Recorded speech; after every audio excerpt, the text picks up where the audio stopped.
The rain battered the streets of Brooklyn, a relentless drumbeat that drowned out the world's noise but not the scream in Eli's chest. He stood frozen outside the diner, peering through the fogged-up window at the man he'd spent lifetimes searching for. This wasn't a dream, it was real, and the weight of his past life sins was about to collide with the present. Eli Carter, 28, had always felt the ache of something missing, a void that gnawed at him through restless nights and crowded days. It wasn't until the dreams started vivid, haunting visions of a life where he was a cruel prince, locking away his loyal bodyguard for daring to love him, that he understood. Those dreams weren't fantasies. They were memories. In that past life, Eli had been Elias, a man of power and fear, and the bodyguard, Cale, had paid the price for his devotion. Now, in 2025 New York, Eli had found him again, and the guilt was suffocating. The diner's neon sign flickered, casting a red glow on Cale's face as he sat at the counter, unaware of Eli's gaze. Cale, now 30, was still the same broad shoulders, sharp blue eyes, a quiet strength that made Eli's heart stutter. But there was a hardness in his jaw now, a wariness that hadn't been there in the dreams. Eli pushed open the door, the bell jingling like a warning. "Excuse me," Eli said, his voice barely steady as he approached. Cale's head turned, and for a moment, their eyes locked. The air crackled, heavy with unspoken history. "Do I know you?"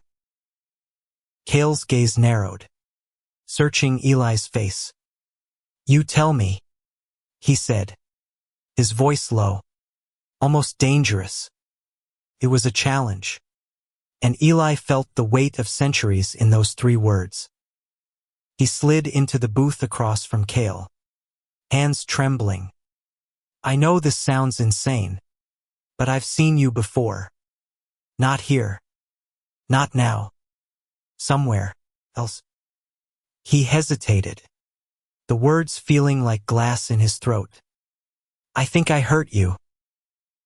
Cale's expression didn't change, but his knuckles whitened around his coffee mug. "You've got 5 minutes to explain why I shouldn't walk out that door." Eli took a breath, the story spilling out dreams of a kingdom, a prince's betrayal, a bodyguard's love that defied death.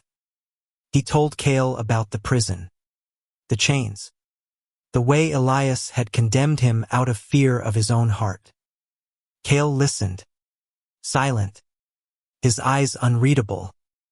When Eli finished, the diner was quiet except for the rain.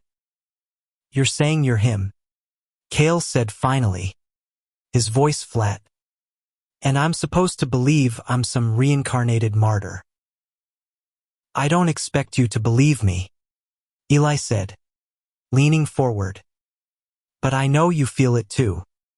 That pull. Like we're not done." Cale's jaw tightened, but he didn't deny it. Instead, he stood, tossing a few bills on the counter. "Stay away from me," he said, but there was a tremor in his voice, a crack in the armor. Eli watched him go, rain swallowing his silhouette. He'd found Cale, but freeing him from the past would be harder than he'd imagined. Because Cale wasn't just running from Eli, was running from himself. The next day, Eli tracked Cale to a gym in Williamsburg, where he worked as a trainer. The place smelled of sweat and rubber, and Cale was in the ring, sparring with a client. Eli waited, heart pounding, until Cale noticed him. The client left, and Cale stalked over, gloves still on. "You don't give up, do you?" Cale said, wiping sweat from his brow. "Not when it's you," Eli replied, his voice steady despite the nerves. I owe you. I need to make this right. Cale laughed. A sharp, bitter sound. You think you can waltz in with some past life sob story and fix everything. You don't know me. Then let me, Eli said, stepping closer. Let me prove I'm not that person anymore. Cale's eyes softened for a fraction of a second before the walls went back up. I don't need your redemption, he said, turning away. But Eli caught the glance Cale threw over his shoulder. A flicker of curiosity or maybe something deeper. Over the next week, Eli kept showing up. At the gym, at the coffee shop Cale frequented, at the park where he jogged. Each time, Cale pushed him away. But the rejections grew weaker. The conversations longer. Eli learned Cale's life orphaned young. Ex-military. A man who'd built walls higher than the city skyline. Yet there were moments, fleeting and fragile, where Cale's guard slipped a laugh, a lingering look, a question about Eli's dreams that felt like a lifeline. One night, under the glow of a street lamp, Cale finally stopped running. Why me? He asked, voice raw. Why can't you let this go? Because I loved you, Eli said, the words tearing free. And I destroyed you. I won't do it again. Cale stared at him. The rain starting again. Softer this time. You don't get to decide that. He whispered. But he didn't walk away. Cale's apartment was a fortress of solitude. A small loft in Red Hook with bare walls and a single chair by the window. Eli stood in the doorway, invited in after weeks of persistence, feeling like he'd crossed a battlefield to get here. The air was thick with the scent of coffee and something unspoken. Something that made Eli's heart race. You're here, Cale said, leaning against the counter. His voice neutral but his eyes searching. Now what? Eli swallowed. Clutching the book, he'd brought a journal where he'd written every detail of his dreams. I thought you should see this, he said, handing it over. It's everything I remember. About us. Cale took the journal, his fingers brushing Eli's, sending a jolt through them both. He flipped through the pages, his expression unreadable. The entries were raw, messy, filled with sketches of a kingdom, prison, and two men bound by fate. Cale paused on a drawing of himself or the man he'd been kneeling before a throne, eyes full of defiance and love. This is crazy, Cale muttered, but he didn't look away. You really believe this? I know it, Eli said, stepping closer. And I think you do too. You felt effavent you. Cale's silence was answer enough. He set the journal down, his hands lingering on the cover. I dream too, he admitted, voice barely above a whisper. Not like you. Flashes. Chains. A voice begging me to stay. He looked up, eyes blazing. Was that you? Eli nodded, throat tight. I'm sorry. For everything. Cale turned away, staring out the window at the city lights.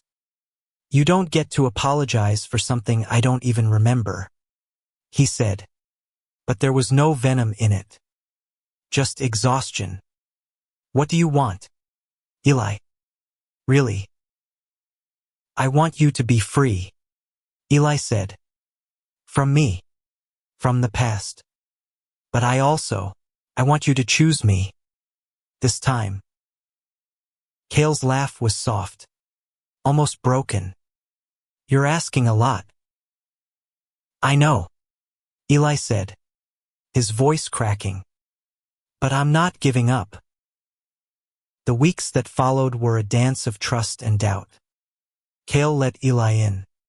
Bit by bit shared meals. Late-night talks. Moments where their hands lingered too long. But there were shadows too. Cale's past wasn't just the dreams. It was a life of loss and betrayal. His time in the military had left scars. Physical and not. And trust was a currency he didn't spend lightly. One evening, at a rooftop bar overlooking the Hudson, Cale opened up. The city sparkled below, but his eyes were distant. "I was engaged once," he said, voice low, "to a guy. Thought he was it. He left when things got hard. Said I was too closed off." Eli's heart twisted. "I'm not him," he said. "I'm not going anywhere."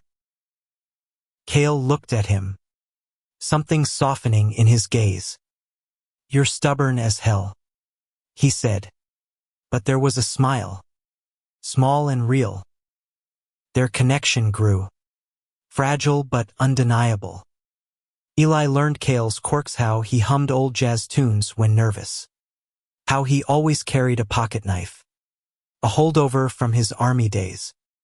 Cale started asking about Eli's life, his job as a graphic designer, his quiet upbringing in upstate New York, the dreams that had haunted him since he was a teen. But the past wasn't done with them. One night, Eli woke gasping from a dream sharper than the others. In it, Cale was dying in that ancient prison, blood on his lips, whispering, "You'll find me again." Eli stumbled to his phone, texting Cale at 3 a.m. "I need to see you. Now." Cale didn't hesitate. He was at Eli's apartment in under an hour. Hair mussed, eyes wide with concern. "What happened?" he asked, stepping inside. Eli told him about the dream, tears streaming down his face. "I can't lose you again," he said. "I won't." Cale pulled him close, strong arms steadying him. "I'm here," he said, voice rough. "I'm not going anywhere." It was the first time they'd touched like that, and it felt like coming home. But even as they held each other, Eli knew the past wasn't finished. The dreams were warnings, and something was coming, something that would test them both. The city was a maze of secrets, and Eli and Cale were caught in its heart. Their mornings now began with coffee at a hole-in-the-wall cafe, where Cale teased Eli about his terrible taste in music, and their nights ended with walks along the East River, hands brushing but never quite holding. Yet the dreams kept coming, sharper, darker, pulling Eli back to that ancient prison. One night, the dream showed Elias standing over Cale's broken body, a dagger in his hand, tears streaming down his face. "I had no choice," Elias whispered, but the words were a lie. Eli woke screaming, Cale's name on his lips. He called Cale, who was there in minutes, his presence a lifeline in the dark. "You're okay," Cale said, sitting on the edge of Eli's bed, his hand resting on Eli's shoulder. "It's just a dream." "It's not," Eli said, voice shaking. "It's us. It's what I did to you." Cale's face hardened, but he didn't pull away. "You're not him, Eli. You're not." But Eli wasn't so sure. The guilt was a living thing, clawing at him. He started researching, digging into reincarnation, past life regression, anything to understand. He found a therapist in Manhattan who specialized in it. A woman named Dr. Lynn with kind eyes and a calm voice. Eli convinced Cale to go with him, though Cale was skeptical. In Dr. Lynn's office, surrounded by books and incense, Eli recounted his dreams. Cale sat silent, arms crossed, but his eyes flickered with something recognition. Maybe. Dr. Lynn guided them through a meditation, her voice a steady anchor. Eli saw flashes a throne room. Cale's face, blood on stone. Cale's breathing hitched, and when the session ended, he was pale. I saw something, Cale admitted later, over beers at a quiet bar. A cell. You were there. But you weren't you. You were cruel. Eli's heart sank. I'm so sorry, he whispered. Stop apologizing. Cale snapped, then softened. It's not you. Not anymore. But the past was creeping into their present. Eli noticed Cale withdrawing, his smiles rarer, his touches hesitant. One night, at a jazz club in Harlem, Cale's phone buzzed incessantly. He ignored it, but Eli saw the name mark. The ex-fiancé. Is he bothering you? Eli asked, trying to keep his voice steady. Cale shrugged, but his eyes were stormy. He wants to talk. Says he made a mistake. Eli's stomach twisted. Do you want to talk to him? Cale looked at him, long and hard. No, he said finally. But he doesn't take no for an answer. The next day, Eli found Cale outside the gym, arguing with a man Mark, tall and charming, with a smile that didn't reach his eyes. Eli's blood boiled as he overheard Mark's words. You're wasting your time with him. Cale. Come back to me. Cale's voice was ice. You left me. Mark. You don't get to decide now. Eli stepped forward, heart pounding. He's with me, he said, the words spilling out before he could stop them. Mark laughed, but Cale's eyes met Eli's, and something shifted, a spark of trust, of something more. That night, Cale kissed Eli for the first time, under the glow of a streetlight in Brooklyn. It was fierce, desperate, like they were stealing time from the past. I'm not him, Cale said against Eli's lips. And you're not Elias. We're us. But the past wasn't done. Eli's dreams grew worse, visions of a trial. Cale's execution. Elias's cowardice. He woke each time with a scream. And Cale was always there, holding him, whispering, we'll figure it out. They went back to Dr. Lynn, who suggested a past life regression session for both. This time, Cale agreed. As they lay side by side, Dr. Lynn's voice guiding them, Eli saw the full truth. Elias had loved Cale, but fear of his kingdom's judgment had driven him to betray the one person who mattered. Cale saw it too, his own defiance, his refusal to renounce his love, even as the chains tightened. When they woke, Cale was crying. I remember, he said, voice breaking. I loved you, and you let me die. Eli reached for him, but Cale pulled away. I need time, he said, and walked out into the night. Eli didn't sleep for days. Cale's absence was a void, sharper than any dream. He wandered New York streets, replaying their last moment. Cale's tear-streaked face burned into his mind. He'd freed Cale from the past's chains, But now Cale was free to leave, and he had. Eli tried calling, texting, showing up at Cale's usual spots. But Cale was a ghost. The gym said he'd taken leave. The cafe hadn't seen him. Eli's dreams were relentless, showing Cale's execution over and over, each time with Eli's own hands tightening the noose. He couldn't escape the guilt, the fear that history was repeating. On the 5th day, Eli found a note slipped under his door. Cale's handwriting, sharp and precise. Meet me at the pier.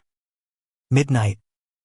Eli's heart leapt, but dread coiled in his gut. Was this goodbye? The Coney Island pier was deserted, the ocean a black expanse under the moon. Cale stood at the edge, hands in his pockets, staring out. Eli approached, heart hammering. You came, he said, voice barely audible over the waves. Cale turned, his face unreadable. I needed to think, he said. About us. About everything. Eli nodded, afraid to speak. Cale stepped closer, his breath visible in the cold air. I saw it all. Eli. The trial. The cell. I felt how much I loved you, even when you betrayed me. Eli flinched, tears stinging his eyes. I'm not him, he said. I swear. Cale. I'd never hurt you. Cale's eyes softened, but there was pain there too. I know. But it's not just the past. It's now. Mark showed up again, offering everything I thought I wanted once. And I realized I don't want it. I want you. Eli's breath caught, hope and fear colliding. Then why did you leave?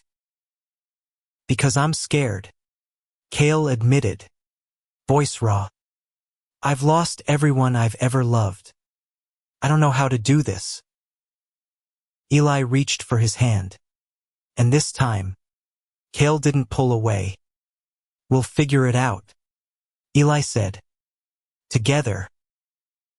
They stood there, hands clasped, the ocean whispering secrets. But the peace was fleeting. The next day, Mark confronted them outside Cale's gym, his charm replaced by venom. You're throwing your life away, he spat at Cale. For what? Some delusional kid with a fairy tale. Cale stepped in front of Eli, his voice steady. Walk away, Mark. This is done. Mark's eyes flashed, and Eli saw something dangerous there, a threat that lingered even after Mark stormed off. That night, Eli's dream showed a new scene, a fire. Cale trapped, Elias watching helplessly. He woke gasping, calling Cale immediately. We're not safe, Eli said when Cale picked up. Mark's not done. Cale was silent for a moment. I know, he said. He's been following me. I didn't want to worry you. Eli's blood ran cold. We need to end this, he said. No more running. They met Dr. Lynn again, desperate for answers. She suggested a ritual symbolic act to break the past's hold. They needed to confront the source of their pain, to forgive and release. But as they planned, Mark's shadow loomed larger. He sent texts to Cale, cryptic and threatening, hinting at knowledge of their dreams, their past. How does he know? Eli asked, fear creeping in. Cale's face was grim. He's always been obsessive. But this is like he's tapped into something. They decided to face Mark together, at a neutral Spoda quiet park in Brooklyn. Mark was there, smirking, but his eyes were wild. "You think you can just move on," he said. "I know who you are, Eli. I know what you did." Eli froze. "What are you talking about?" Mark laughed. A chilling sound. "You're not the only one with dreams. I was there too. In that kingdom. I was the one who turned you against him." Cale's hand tightened on Eli's. "You're lying," he said, but his voice shook. "Am I?" Mark stepped closer. "You'll never escape it. You're cursed. Both of you." The words hit like a blow, and for a moment, Eli felt the past closing in. But Cale's grip grounded him. "We're done with curses," Cale said, his voice steel. "Leave. Now." Mark's smile faltered, and he backed away. But Eli knew this wasn't over. The past was fighting to keep them, and Mark was its weapon. The city felt like a pressure cooker, every shadow hiding Mark's threat.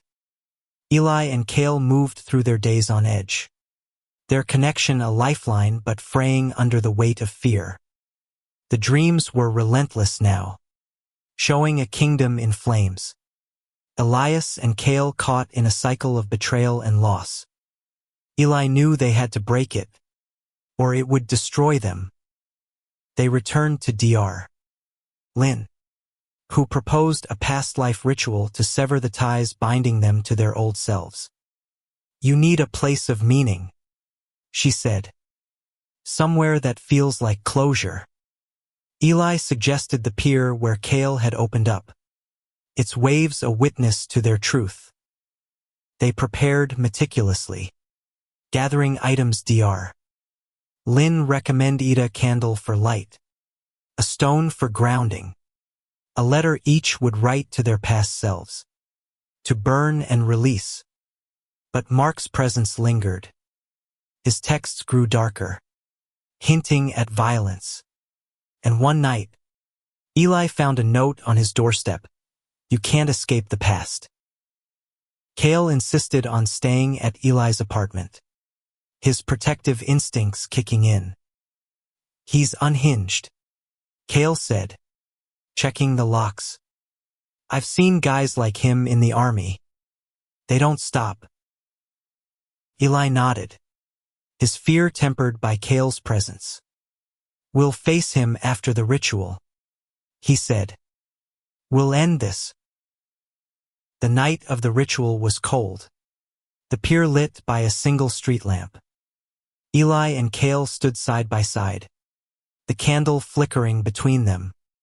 They read their letters aloud. Eli's voice broke as he apologized to Cale's past self, promising to honor his love this time. Cale's letter was shorter, his words raw. "I forgive you, Elias, but I won't let you define me." They burned the letters, the flames licking the night air. For a moment, Eli felt lighter, the past loosening its grip. Cale's hand found his, and they stood in silence, the ocean a steady heartbeat. But the peace shattered. Mark emerged from the shadows, his face twisted with rage. "You think you can burn me out of your story?" he snarled, holding a knife that glinted in the moonlight. Cale stepped in front of Eli, his voice calm but deadly. "Put it down, Mark. This ends now." Mark laughed, lunging forward. Cale moved faster, disarming him with a practiced move, the knife skittering across the pier. Eli's heart pounded as Cale pinned Mark to the ground. But Mark's words cut deeper than any blade. "You'll always be the prisoner," he spat at Cale. "And you'll always be the coward, Eli." Eli froze, the past roaring back. But Cale's voice broke through. "He's wrong," Cale said, looking back at Eli. "We're not them."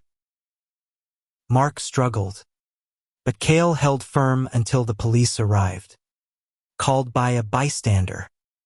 As Mark was taken away, Eli collapsed against Cale, tears streaming.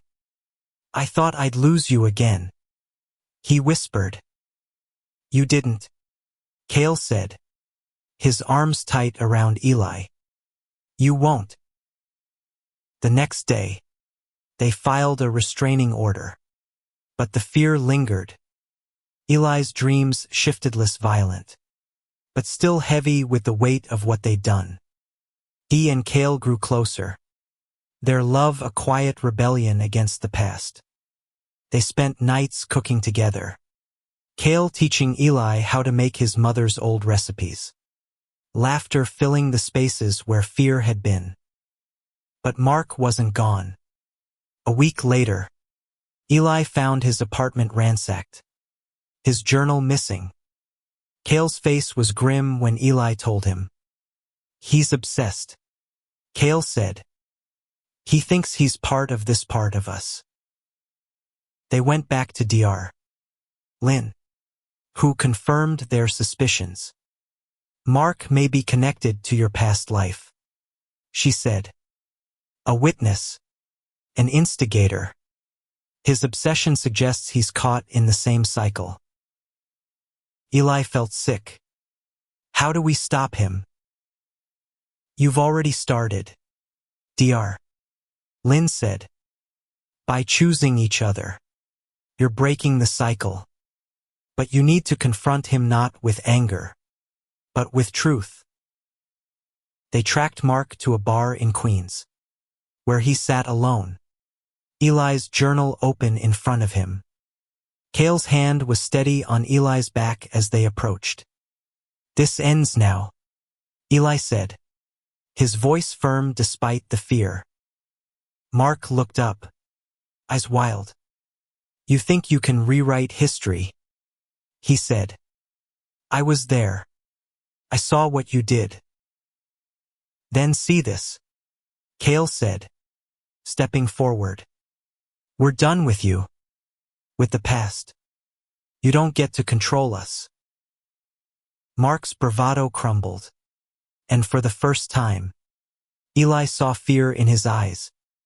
They left him there, the journal abandoned, their hands clasped as they walked into the night. The air was lighter now, but the scars remained.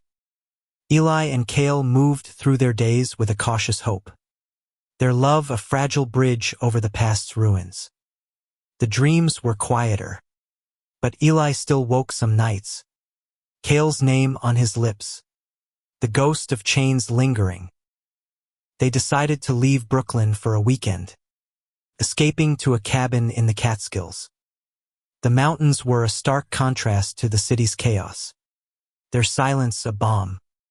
They hiked through forests, cooked over a fire, and talked about everything but the past. Cale's love for jazz, Eli's secret dream of illustrating a graphic novel. At night, they lay under a blanket of stars, Cale's arm around Eli, their breaths sinking. "I could get used to this," Cale said, his voice soft.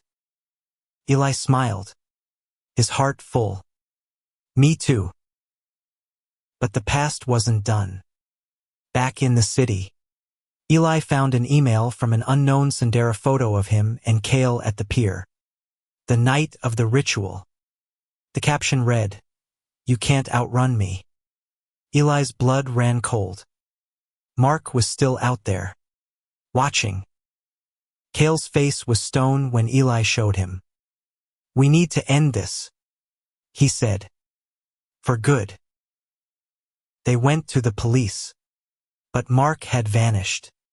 His apartment empty, his phone disconnected. Eli felt the weight of the past pressing down. The fear that Mark was more than just a man, that he was a shadow of their old kingdom. A force they couldn't escape. Dr. Lynn suggested one final ritual, a binding to seal the past. You've confronted the pain, she said. Now you need to claim your future. They chose a rooftop in Manhattan, the city sprawling below, a symbol of their new life. They brought the candle and stone from the pier, and this time, they wrote vows not to the past, but to each other. Eli's voice shook as he spoke. I choose you, Cale. In this life, in any life, I'll never let fear win again. Cale's eyes were bright with tears. I choose you, Eli. I'm not running anymore. They lit the candle, the flame steady despite the wind. As they spoke their vows, Eli felt something shift, like a lock clicking open. The past wasn't gone, but it was quieter, his grip loosening. But Mark's shadow lingered.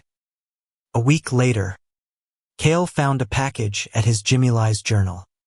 Pages torn. With a note, "You'll never be free." Cale's hands shook as he showed Eli, but his voice was steady. He's wrong, he said. He doesn't get to decide. They burned the journal together, the flames consuming the past's hold. But Eli knew Mark was still out there, a threat they couldn't ignore. They hired a private investigator, who tracked Mark to a rundown motel in Jersey. He was unraveling, the investigator said, obsessed with their story, convinced he was part of it. Eli and Cale confronted him one last time, in a diner not unlike the one where they'd first met. Mark was gaunt, his eyes feverish. You can't erase me, he said. I was there. I made you choose. Eli's heart ached, but he stood firm. You don't control us, he said. We're free. Cale's hand found Eli's under the table, a silent anchor. Mark's rage faltered, and he slumped, defeated. You'll regret this, he muttered, but he left, the door slamming behind him. The investigator kept tabs on Mark, ensuring he stayed away. Eli and Cale moved forward, their love stronger for the fight. They started planning a life together, Cale teaching Eli to box, Eli sketching Cale in quiet moments, their laughter a defiance of the past. One night, under the Brooklyn Bridge, Cale pulled Eli close. I'm staying, he said, his voice a promise. No matter what. Eli kissed him, the city's heartbeat echoing their own. The past was still there, but it no longer owned them. They were writing their own story now, one of love, not chains. Spring came to New York, painting the city in soft greens and golds. Eli and Cale's life settled into a rhythm: mornings at the cafe, evenings in Eli's tiny apartment, sketching while Cale read. The dreams were rare now, mere whispers of the past. But Mark's threat hung like a shadow. They'd heard nothing from him in months, but the investigator warned he was still in Jersey, erratic and obsessed. Eli tried to focus on the present. Cale's laugh, the way his hand fit perfectly in Eli's, but fear lingered. What if the past wasn't done with them? One afternoon, at a street fair in Williamsburg, Cale stopped at a booth selling old books. He picked up a worn journal, his pages blank. For you, he said, handing it to Eli. Write our story this time, not theirs. Eli's heart swelled. He started writing that night, filling the pages with their moments: the pier, the rooftop, the way Cale's eyes softened when he thought no one was watching. It was a love letter to their present, a shield against the past. But the past struck back. One night, Eli's apartment buzzer rang at 2 a.m. Cale was instantly alert, his military training kicking in. Through the intercom, a distorted voice, "You can't hide forever." Eli's blood ran cold. It was Mark. Cale called the police. But Mark was gone by the time they arrived. The investigator found him days later, holed up in a warehouse, surrounded by photos of Eli and Cale, pages torn from Eli's old journal. "He's losing it," the investigator said. "But he's dangerous." Eli and Cale refused to hide. They moved forward, planning a trip to California, a fresh start. But before they could leave, Mark made his final move. He cornered them in an alley near Cale's gym, his eyes wild, a gun in his hand. "You think you can just walk away?" Mark shouted, his voice cracking. "I was there. I loved you too, Cale." Eli's heart stopped. Mark's words echoed the Dreamsa third figure, a betrayer who'd loved Cale and hated Elias for it. Cale stepped forward, hands raised. "Put it down, Mark," he said, voice steady. "This isn't you." Mark's hand shook, tears streaming. "You chose him," he said. "Then and now." Eli's voice was soft but firm. "We're not them, Mark. You don't have to be him either." For a moment, time stopped. Mark's gun lowered, his face crumpling. "I don't know how to stop," he whispered. Cale moved slowly, taking the gun. The police arrived, and Mark was taken away, this time to a hospital.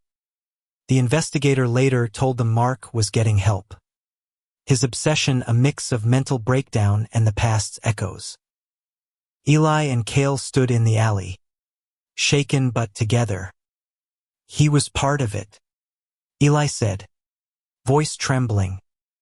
"He loved you too." Cale pulled him close. "It doesn't matter," he said. "I chose you. I always will." They left for California the next week, renting a small house by the ocean. Eli wrote in his journal every day, their story growing love, forgiveness, a future they'd fought for.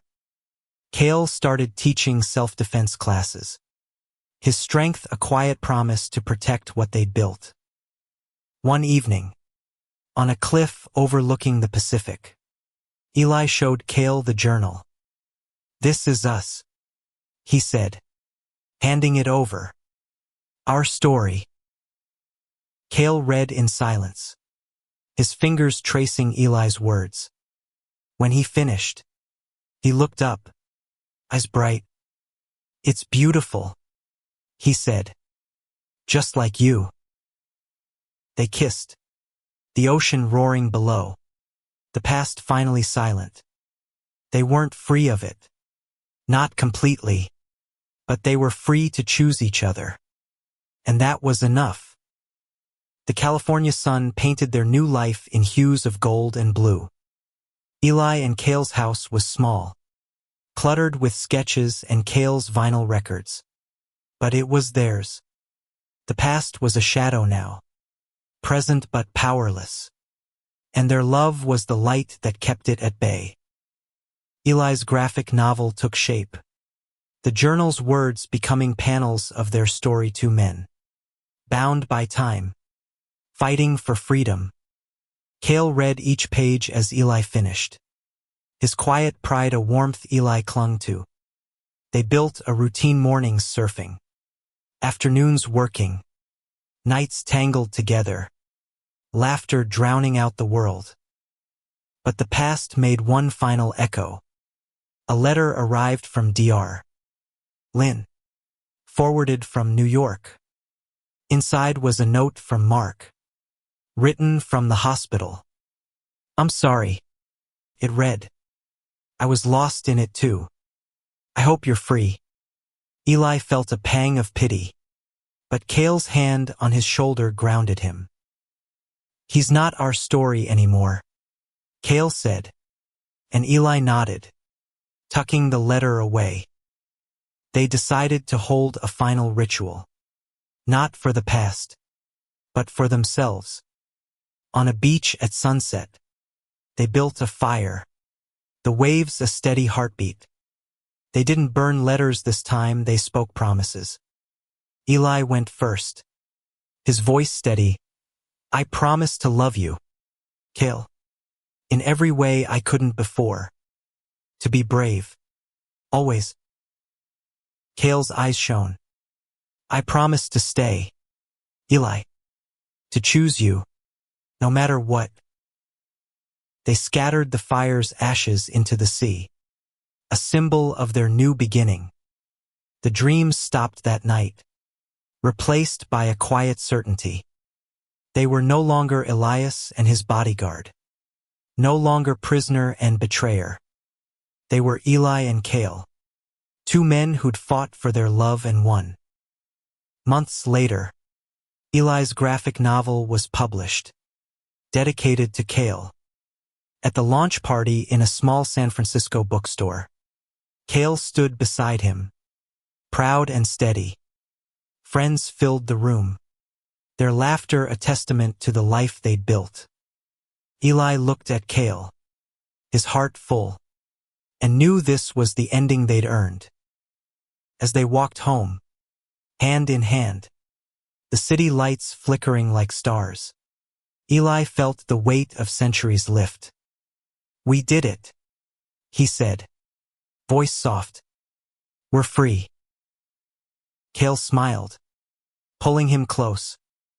"We always were," he said. "We just had to remember."